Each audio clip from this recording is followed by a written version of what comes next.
Aujourd'hui, j'ai décidé d'ouvrir la caméra puis d'enregistrer malgré le fait que je me sens pas inspiré. À vrai dire, dans les dernières semaines, je me suis vraiment pas senti inspiré pour tourner des vidéos. Je me sentais mou, je me sentais pas allumé, inspiré. Puis, je me suis rappelé qu'est-ce que j'avais dit au début de ma chaîne YouTube. Ma chaîne, ici, je l'ai créée parce que je voulais documenter mon parcours vers l'obtention de mes rêves. Vous montrer que c'est pas tout le temps beau, que c'est pas tout le temps des arcs-en-ciel avec des licornes, que parfois c'est plus sombre, c'est plus compliqué.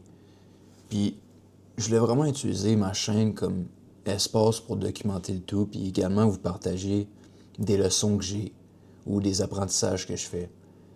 Mais on dirait qu'à force de filmer des vidéos, j'ai perdu un peu cet objectif-là que j'avais. Je me suis mis la pression que quand j'ouvrais la caméra, puis que je filmais, puis que je publiais quelque chose, ben, il fallait que ce soit informatif, il fallait que ce soit éducatif, puis que ça apporte quelque chose à la personne qui regarde.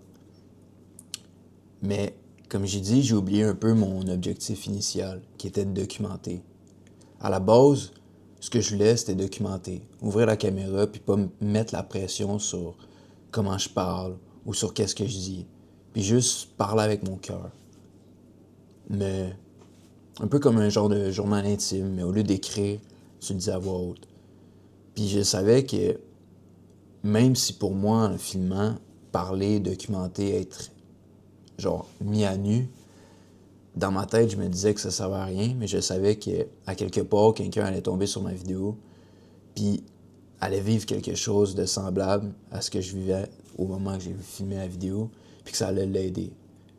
Puis à la base, quand j'ai lancé ma chaîne, tout ce que je voulais, c'était pas forcément d'aider des millions de personnes. Oui, c'est un objectif, mais au final, à la fin de la journée, ce que je veux, c'est que quand je poste ma vidéo, ben, qu'elle aide au moins une personne. Si la vidéo a au moins aidé une personne, ben, je me dis que mon travail a été fait. Mais j'ai vraiment, dans les dernières semaines, perdu cet objectif-là de vue. D'où le pourquoi, aujourd'hui, je me suis dit que j'allais ouvrir la caméra, puis parler de comment je me sens. Mettre mon cœur à nu, puis si ça peut refléter sur du monde, si ça peut connecter avec du monde, ben, tant mieux. Au moment que je tourne la vidéo, on est officiellement en 2026. Donc la nouvelle année vient juste de passer. Puis comme j'ai dit, j'ai perdu mon objectif initial de vue un peu, qui était de documenter un peu mon parcours. Fait que ça a fait en sorte que j'ai pas vraiment documenté comment je me suis senti pendant mon mois de décembre. Mon mois de décembre a été très rough mentalement. Puis je pense que je l'ai empiré parce que je suis un peu un overthinker. Fait que je suis tout le temps dans ma tête, je suis tout le temps en train de penser, puis ça fait en sorte que j'empire des situations juste à cause que je pense constamment, que j'overthink. Puis novembre, ça m'a fait un choc pour décembre parce que novembre, ça a été vraiment un très bon mois. C'est le premier mois que je me suis dit que j'allais réellement commencer à travailler sur ma personal brand puis que je faisais juste ça de mes journées. Je travaillais, je créais du contenu, je créais des formations, je créais un peu ma vision que j'avais avec ma personal brand. J'étais inspiré, j'étais motivé, puis tout allait bien. Puis le soir, quand je me couchais dans mon lit, même si je faisais pas de l'argent, encore avec mes projets, puis j'en fais pas encore, ben je me sentais fier de moi. Je me couchais, puis malgré le fait que j'avais une certaine range de mois avant de perdre de l'argent, ben j'avais pas vraiment les peurs ou les doutes que est-ce que je vais manquer de l'argent ou est-ce que ça va fonctionner. Parce que tout ce que je faisais de mes journées, c'était travailler sur ma personal brand. C'était travailler sur mon projet, fait que veux pas indirectement, ça n'a pas le choix de fonctionner quand tu gardes ça sur le long terme. Puis je me sentais tellement fier de moi, je me sentais tellement aligné avec qui j'étais. Puis comme je disais, je me couchais le soir en étant fier. Je me réveillais le matin avec une drive, avec un désir de vouloir continuer, puis de travailler, puis d'avancer. Mais décembre, j'ai eu un choc. En fin novembre, mes parents sont venus nous visiter, puis pendant ce moment-là, ben, j'ai un peu moins travaillé. J'ai passé plus de temps avec mes parents parce que ben, je les vois pas souvent. Je leur ai parlé un peu de mon projet, je leur ai donné un update de où est-ce que j'étais rendu, puis où est-ce que je me voyais pour décembre, puis pour 2026. Puis à ce moment-là, je leur avais dit qu'en décembre, je voulais filmer énormément de contenu pour pouvoir justement arriver le 1er janvier 2026 puis publier énormément. Genre.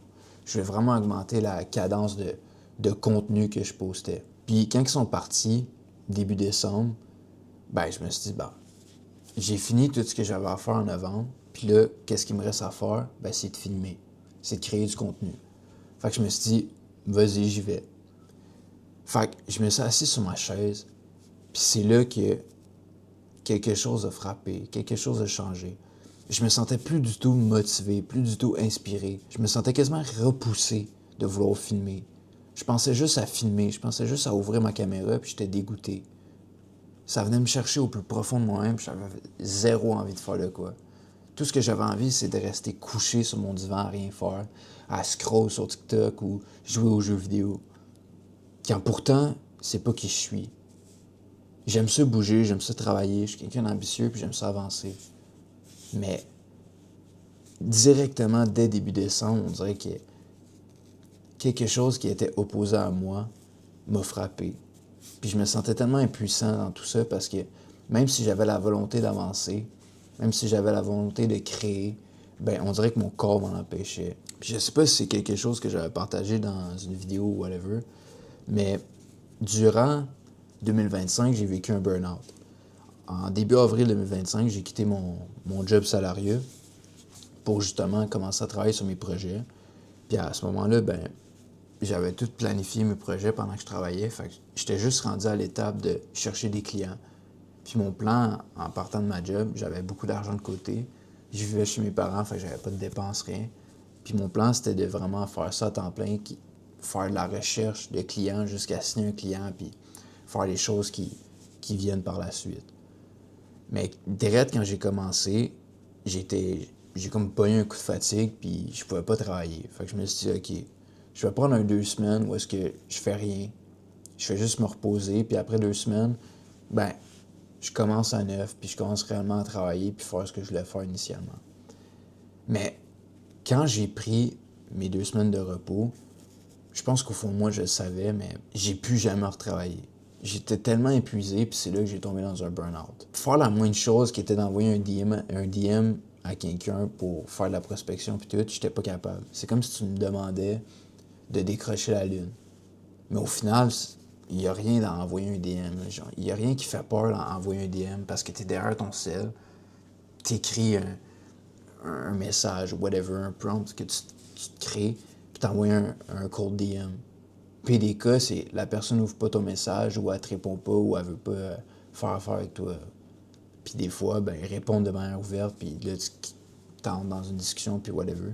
Mais bref, juste envoyer un cold DM, c'est comme si tu me demandais de décrocher la lune. Puis j'étais pas capable. Fait que de fil en aiguille, ben, je tombais dans mon burn-out, puis je tombais de plus en plus profondément là-dedans. Puis j'étais épuisé, puis je pouvais plus rien faire, puis je me sentais déconnecté de moi-même. On dirait que je me perdais. Je savais plus qui j'étais, où est-ce que je voulais aller. J'avais plus de motivation de rien faire. Puis tout ce que je voulais, encore une fois, c'était de rester couché dans mon lit. Puis, à un moment donné, ben, j'ai commencé à faire face à des choses que j'avais ignorées pendant longtemps. Puis je leur faisais face, puis c'était vraiment inconfortable parce que on dirait que j'étais littéralement en train de détruire et de tuer la version de moi-même que j'avais toujours connue. Puis c'est comme si tu prenais un oignon, genre. Tu prenais un oignon, puis t'enlevais une pleure. Puis la pleure que t'enlevais, ben c'était quelque chose en moi que je réglais. Puis chaque jour, chaque semaine, j'enlevais des pleurs, j'enlevais des pleurs, j'enlevais des pleurs, j'enlevais des pleurs. Puis à un moment donné, ben, arrivé vers fin juillet, ben, il me restait plus rien dans mon oignon. J'avais tout enlevé les pleurs, ou du moins, je pensais avoir tout enlevé les pleurs. Puis je me regardais dans le miroir, puis je me reconnaissais même plus. Je me regardais dans le miroir, puis je savais que c'était moi qui se regardais. Je savais que la réflexion que je voyais, c'était moi. Mais je me reconnaissais plus. Mon regard était vide, mort, épuisé. Mes yeux étaient... J'étais blanc, puis mes yeux étaient pleins de cernes. Genre, tu m'aurais vu dans la rue, tu aurais dit, genre, OK, ce gars-là, il est mort. Là. Puis, j'essaie de le mettre du mieux que je peux en mots, mais c'est tellement compliqué d'expliquer ça en mots. Mais je me sentais tellement déconnecté à moi-même. Je me reconnaissais plus. Je savais plus qui j'étais. J'avais plus de repères. Les personnes que je pensais sur qui que je pouvais compter, ben, au final, n'étaient pas là pour moi. Parfois, je les voyais, puis j'essayais de m'ouvrir, puis au final, ça donnait rien. Genre, ils s'en foutaient. Puis ça a vraiment été douloureux. Puis pendant ce moment-là que je me sentais un peu perdu, j'ai rencontré une fille, puis on a commencé à se parler de plus en plus. Puis je pensais que j'avais rencontré l'amour, que j'avais enfin rencontré une fille qui était sérieuse, puis qui voulait pas juste coucher de droite à gauche, puis vivre sa jeunesse. Je pensais que j'avais rencontré quelqu'un qui était sérieuse, puis qui voulait bâtir quelque chose. Puis forcément, ben, plus qu'on se voyait, plus que je commençais à m'attacher. Puis j'entrerai pas trop en détail dans cette histoire-là, mais au final, j'ai coupé les ponts pour d'autres raisons. Je me sentais pas aligné, puis comment que c'était notre relation, j'avais pas l'énergie à cette époque-là, à ce moment-là, de construire une relation sur ces fondations-là. Fait que j'ai tout arrêté. Puis pendant 1 à 2 mois après, ça m'a fait mal parce que c'était pas une décision que je voulais prendre, mais je savais que c'était une décision que je devais prendre pour mon bien-être. Puis, fast forward à août, ben, début août, on vient visiter la ville que j'habite en ce moment. Puis, au final, sur un coup de tête, je décide de déménager ici. Mais au moment que je décide de déménager, ben, je suis encore dans mon burn-out. J'ai pas recommencé à travailler sur mes projets. Mon argent descend petit à petit parce que forcément, ben, ça fait quasiment 5 mois que j'ai pas d'argent qui rentre. Puis, je prends la décision de déménager à l'autre bout du Québec, loin, sans revenus qui rentrent, sans réel projet concret, euh, en n'étant pas vraiment au top de ma forme. Mais je sais pas pourquoi, mais la vie m'a emmené là. Puis de août à octobre, ben, on a planifié le déménagement. On faisait des voyages pour amener du stock puis whatever. Puis mi-octobre, ben, j'ai déménagé officiellement où est-ce que je suis en ce moment dans mon appart. Puis début novembre, ben, c'est là que j'ai commencé à travailler. Puis au final, je sais même pas où est-ce que je m'en vais avec tout ça. Je me rappelle même plus initialement pourquoi j'ai expliqué un peu l'histoire de mes derniers mois. Mais bref, en décembre, j'avais l'impression de faire un retour en arrière. J'avais l'impression de revivre ce que je vivais avec mon burn-out. Mais en pire. J'avais par moments, quand je me regardais dans le miroir, ben encore une fois, je me reconnaissais pas. Encore une fois, j'étais vraiment épuisé. J'étais pas capable de travailler, j'avais aucune motivation, j'avais envie de rien faire. Puis, veux pas, ça m'a grugé mentalement. Ça m'a grugé mentalement parce que j'avais l'impression de faire quelque chose de mal. J'avais l'impression que qu'est-ce que je faisais, tout ce que j'avais fait durant novembre m'avait servi à rien. J'avais l'impression que j'étais en train de détruire mon momentum. J'avais l'impression que j'étais pas fidèle à ma parole parce que j'avais dit que j'allais filmer gros du contenu, puis au final, je suis même pas capable de le faire. Puis je me disais, OK, j'ai pas l'énergie pour tourner du contenu, tourner des vidéos, puis j'ai du contenu de planifier jusqu'en janvier. Ben pourquoi est-ce que je ferais pas autre chose? Pourquoi est-ce que je travaillerais pas genre sur des projets que j'ai du genre, OK, ben quelle formation je veux faire? Qu'est-ce que je veux offrir à ma communauté? Mais j'avais même pas l'énergie de le faire, ça non plus. J'avais vraiment la motivation de rien faire. Tout ce que je faisais, c'était gamer, écouter la TV, scroller, coucher dans mon lit à regarder le plafond. Genre, j'avais vraiment l'impression de faire un pas en arrière. Puis, d'où pourquoi aujourd'hui, je pense que j'ai ressenti le besoin d'ouvrir la caméra puis juste filmer sans être inspiré, parce que je pense qu'il faut que je brise le pattern un peu de tout le temps procrastiner puis tout le temps attendre que je me sente parfait avant de filmer. Mais aussi parce que le but initial de ma chaîne, c'était ça, c'était de documenter puis de vous partager les moments que je vais moins bien, que c'est plus compliqué. Puis on dirait que j'entrais trop facilement dans la mentalité des réseaux sociaux de genre, tu dois être parfait puis tu montres juste qu'est-ce qui te met en valeur puis tout. Parce que je sais que cette vidéo-là que je suis en train de tourner en ce moment va pas forcément me mettre le plus en valeur. Mais c'est une vidéo qui est authentique. C'est une vidéo qui documente. En ce moment, je me sens comme ça. Puis je peux pas le cacher, je peux pas le nier. C'est qui je suis en ce moment, c'est qu'est-ce que je ressens en ce moment. Est-ce que ça va être de même toute mon année, toute ma vie? Je l'espère pas. Mais en ce moment, c'est comme ça que je me sens. Puis je me sentirais mal de pas vous le partager. Parce que c'est sûr que je suis pas le seul qui se sent comme ça. Parce qu'en ce moment, qu'est-ce que je ressens? Ben, c'est dur mentalement. Puis comme j'ai dit au début, je pense que je l'aurais un peu plus compliqué dû au fait que j'overthink. Mais il y a plein d'autres choses à côté qui rendent ça compliqué aussi. Juste pour donner un exemple rapidement, depuis que je suis arrivé ici, où est-ce que j'ai déménagé, ben, j'ai perdu pratiquement tous mes amis. Toutes mes amis que lorsque j'étais dans ma ville natale, que je pensais qu'ils étaient mes amis, puis certains que je considérais comme des frères que j'ai grandi avec, ben, ont jamais pris de nouvelles sur comment je me sens depuis que j'ai déménagé ou comment je me sens les derniers mois. Ont jamais pris de nouvelles sur mes projets. J'en ai certains qui en ont pris, mais ils étaient très rares, ces personnes-là. La grande majorité n'ont pas pris de nouvelles de moi, m'ont jamais recontacté, m'ont jamais écrit, whatever.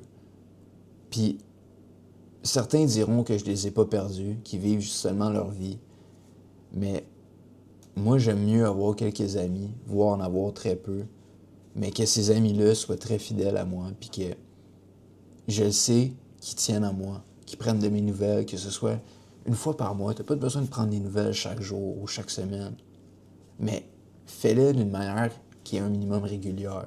Fais-le une fois par mois, juste lâche un appel, lâche un texte, whatever.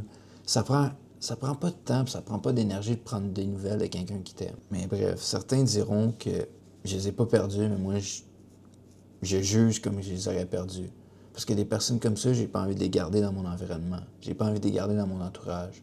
Du monde que je considérais comme des frères, des amis d'enfance, du monde avec qui j'ai grandi. Ce serait facile pour moi de me dire « Ouais, mais j'ai vécu tellement avec cette personne-là que je peux pas la perdre. Notre relation peut pas se terminer.